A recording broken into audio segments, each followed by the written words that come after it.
잠언 14장 8절 슬기로운 자의 지혜는 자기의 길을 아는 것이라도 미련한 자의 어리석음은 속이는 것이니라. 미련한 자는 죄를 심상히 여겨도 정직한 자 중에는 은혜가 있느니라. 마음의 고통은 자기가 알고 마음의 즐거움은 타인이 참여하지 못하느니라. 악한 자의 집은 망하겠고 정직한 자의 집은 장막은 흥망하리라. 아멘. 슬기로운 자와 어리석은 자, 지혜로운 자와 미련한 자에 대한 이야기입니다. 잠언의 주제는 지혜지요. 지혜는 올바른 행동의 규범이라고 할 수 있습니다. 옳고 그름의 경계를 구분해서 이루어야 할 선과 피해야 할 악을 구분하는 것, 그것이 지혜입니다. 그러니까 지혜로 선악을 구분하고 분별해서 선을 따라 살고 악을 피하는 것, 이것이 지혜입니다. 그런데 오늘날 사람들은 지혜를 잘못 생각합니다. 선악을 분별해서 선을 따르고 악을 에서 떠나야 되지만 자신에게 이익이 된다면 거짓말도 서슴지 않고 권모 술수도 서슴지 않고 심지어 다른 사람에게 피해를 주면서까지 이제 수단과 방법을 가리지 않고 돈과 권력을 쟁취하고 얻으려 하는 사람들, 이런 사람들이 지혜로운 사람이라고 착각합니다. 그래서 벌써 몇 년 됐죠. N번방 사태라고 있었죠.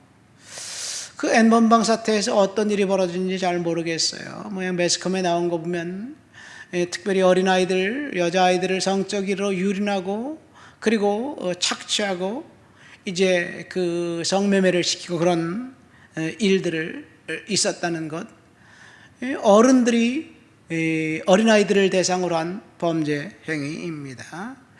최근에는 테라와 루나라는 코인을 만들어서 전 세계에 유통시킨 한국인 2명이 이제 몬테네그로에서 잡혔지요. 그 사람들이 가상화폐를 만들어서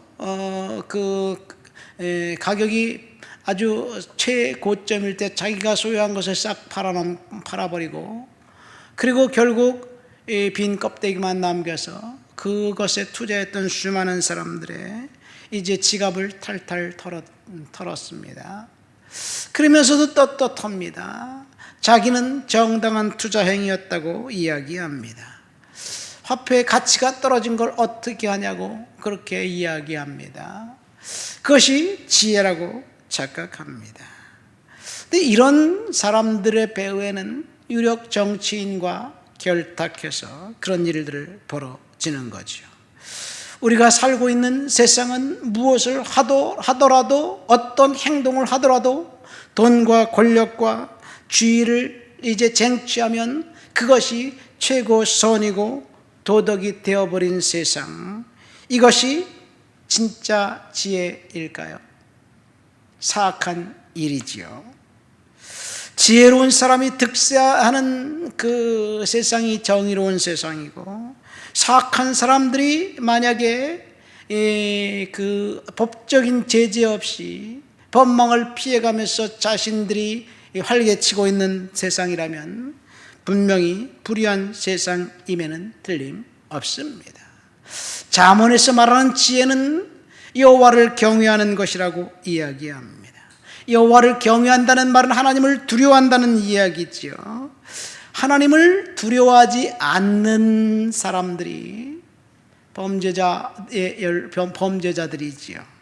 하나님을 두려워하지 않으니까 사기를 치고 다른 사람을 죽게 만들고 자신이 그 지갑을 채우는 행동을 아무런 양심의 가책 없이 하지 않습니까? 하나님을 두려워하지 않기 때문에 그렇습니다. 만약 하나님을 두려워하지 않는다면 그런 사람들은 닥칠 심판에 대해서 전혀 관심이 없는 사람들입니다. 인생을 다 살고 난 다음에 분명히 하나님 앞에서 청산할 날, 심판할 날이 있는데 이 하나님이 심판하시고 청산하신다고 생각하면 어떻게 그렇게 행동할 수 있겠습니까?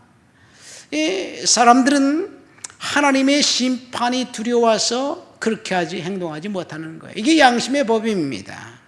그러나 이 세상이 전부라고 생각하는 사람들, 그 사람들만 있을 때 윤리와 도덕은 사라집니다. 오직 약육강식만 남습니다. 수단과 방법을 가리지 않고 자기가 갖고 있는 기득권과 권리를 놓치지 않고 쌓아두고, 그리고 자기가 죽으면 자기가 쌓아둔 것을 자손이 이제 대대로 물려주어, 그래서 자기 자신만 생각하는 사람, 이것이 심판이 없다고 생각하는 사람들이에요. 한 줌의 흙으로 돌아가면 끝인데 돌아가기 전에 최선을 다해서 사기치더라도 자기 자신을 위해 사는 것, 이것이 지고지선의 선입니다. 이렇게 죽으면 한 줌의 흙으로 돌아가면 풀과 나무의 거름이 되어서 그 식물들이, 들풀들이 그 거름을 먹고 이제 자라면 초식동물이 먹고, 초식동물을 육식동물이 잡아먹고, 상위 포식자인 인간이 모든 것들을 지배하다가 또다시 흙으로 돌아가면 이것이 순환적인 세계관입니다. 진화론이에요. 진화론에서 주장하는 것이 뭡니까? 인간은 원숭이가 변해서 인간이 되었다. 그러므로 서로 사랑하라. 말이 돼요? 인간은 하나님의 형상으로 창조됐기 때문에 그러므로 서로 사랑하고 존중해야 된다. 이것이 말이 되지요. 어쨌든 삶의 궤적이 하나님의 심판대에서 심판이 반드시 있게 될 것입니다. 이것이 지혜로운 사람이고 슬기로운 사람입니다. 오늘 본문 9절 10절 말씀 보세요. 8절 9절 말씀 보세요. 슬기로운 자의 지혜는 자기의 길을 아는 것이라도 미련한 자의 어리석음은 속이는 것이니라. 지혜로운 자와 슬기로운 자가 분명히 있습니다. 미련한 자는 죄를 심상히 여겨도, 죄를 짓고도 죄의 대가, 죄의 보상이 없다고 생각하는 사람이 미련한 사람입니다. 이 슬기로운 사람과 미련한 사람들에 대한 이야기는 마태복음 25장에 보면 열 처녀의 비유에서 주님이 말씀하셨습니다. 열 처녀의 비유, 5명의 처녀는 등불과 기름을 준비했습니다. 슬기로운 처녀입니다. 미련한 처녀는 등불은 준비했는데 기름은 별도로 준비하지 않았습니다. 미련한 처녀입니다.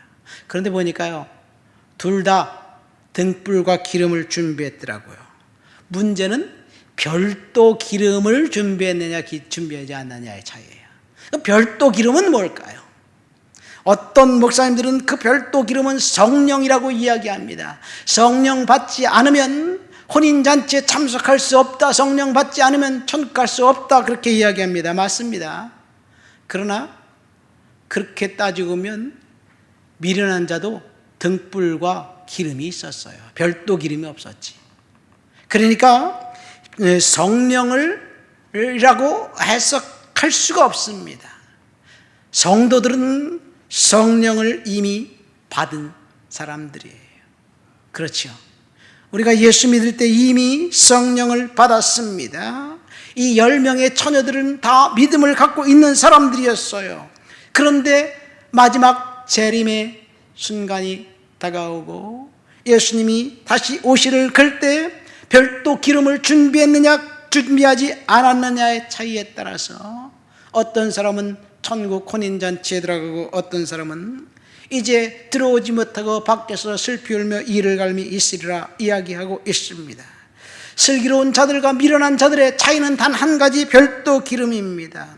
등불에 기름이 가득 채워져 있었습니다. 그리고 가득 채워져 있는 등불에서 불을 밝히면서 한동안 동일하게 세상을 밝히고 있었습니다. 문제는 신랑이 온다는 소식이 들렸을 때 기름이 꺼져가고 있다는 이야기예요. 그래서 이 미련한 그 처녀 5명이 슬기로운 처녀에게 너희들 기름을 좀 우리들에게 좀 나눠줘라, 같이 쓰자. 그러니까 슬기로운 자들이 뭐라고 이야기합니까? 우리가 쓸 것도 모자란다. 차라리 기름 파는 자들에 가서 사와라, 사라. 자, 여기서 우리 한번 생각해 봅시다. 미련한 처녀, 슬기로운 처녀 5명이 이제 기름 파는 가게, 등불 파는 가게 가서 등불을 샀습니다. 그리고 슬기로운 미련한 사람은 이야기합니다. 등불 주세요. 거기에 기름도 가득 채워주시기 바랍니다. 그리고 돈을 지불하고 등불을 가지고 갔습니다. 슬기로운 5처녀는 똑같이 등불을 주십시오. 거기 기름을 가득 채워주세요. 그리고 자기에게 있는 돈을 몽땅 다 쏟아서 이 나머지 돈으로 별도 기름을 주세요. 그래서 그 별도 기름을 사갔습니다. 한 미련한 자는 딴 주머니를 찾고, 그리고 슬기로운 자는 주님을 위해서 몽땅 다 자신의 것을 쏟아 넣은 사람입니다. 그것이 차이예요. 우리의 믿음의 차이가 뭘까요? 하나님을 위해서 믿음을 갖고 있느냐, 나를 위해서 믿고 있느냐. 그러면서 주님이 끝까지 견디는 자는 구원을 얻으라고 말씀하시고 있습니다. 핵심은 간단합니다. 믿음이 나를 위한 믿음인가, 하나님을 위한 믿음인가, 이 차이입니다. 여러분, 오늘날 사람들은 하나님을 믿는 것 같지만 사실은 자신을 위해서 하나님을 믿는 것이 아닌가 생각됩니다. 하나님을 믿었으면 축복받아야 되고, 하나님을 믿었으면 뭔가 잘 돼야 되고, 하나님을 믿었으면 기도가 응답받아야 될 터인데 다 나를 위한 믿음입니다. 하나님을 믿고 하나님 영광 드리고 예수 그리스도의 영광이 나타나고 하나님의 나라가 확장되는 일에 내가 쓰임받고 십자가를 지겠습니다. 이런 믿음과 자신을 위한 믿음은 분명히 차이가 있습니다. 9절 말씀 보세요. 미련한 자는 죄를 심상히 여겨도 정직한 자는 자 중에는 은혜가 있느니라. 여기 심상히 여긴다라는 말은 죄를 짓고도 아무 일도 일어나지 않는 것처럼 생각하는 사람을 말합니다. 영어 성경에 보면 이 영어 성경을 직역하면 어리석은 자는 죄의 보상을 비웃는다라는 이야기예요. 죄의 보상은 저주입니다. 죄의 값은 사망입니다. 죄의 보상과 죄의 값이 없다고 생각하면서 비웃는 사람, 죄를 심상히 여기는 사람입니다. 성경이 경고하는 것을 기억하십시오. 죄는 인간을 파멸로 몰아넣어 갑니다.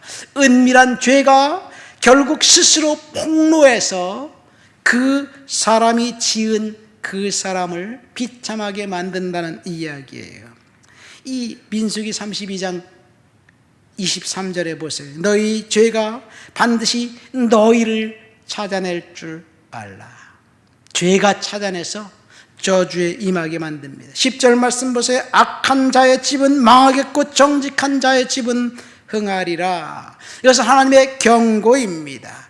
악이란 의도적으로 행동으로 다른 사람들을 해치거나 학대하거나 모욕하는 것을 말합니다. 파괴하는 것을 말합니다. 의도적인 행동이 악입니다. 그와 같은 행동을 하고도 아무 일도 일어나지 않는 것처럼 생각하는 것이 악입니다. 루시퍼 이펙트라는 책에 보면 그 짐 브라도라는 사람이 심리학자인데 그 뉴욕에 있는 대학가 근처에 아주 근사한 올스모빌 차를 이제 세워두었어요. 트렁크를 열어두고 그 다음에 백남발을 이렇게 찌그러뜨려 놨습니다. 그리고 문이 열려 있었어요. 그리고 카메라를 통해서 사람들이 그 차를 보고 어떻게 하는지 보았습니다. 연구자가 숨어서 사진을 찍고 있다는 사실을 알지도 못하는데 처음에 이제 어떤 부부와 어린아이를 데리고 지나가다가 그 차를 발견했습니다. 그래서 아들에게 야야 그 앞에 대시보드에 그 서랍에 열어봐라 뭐가 있는지.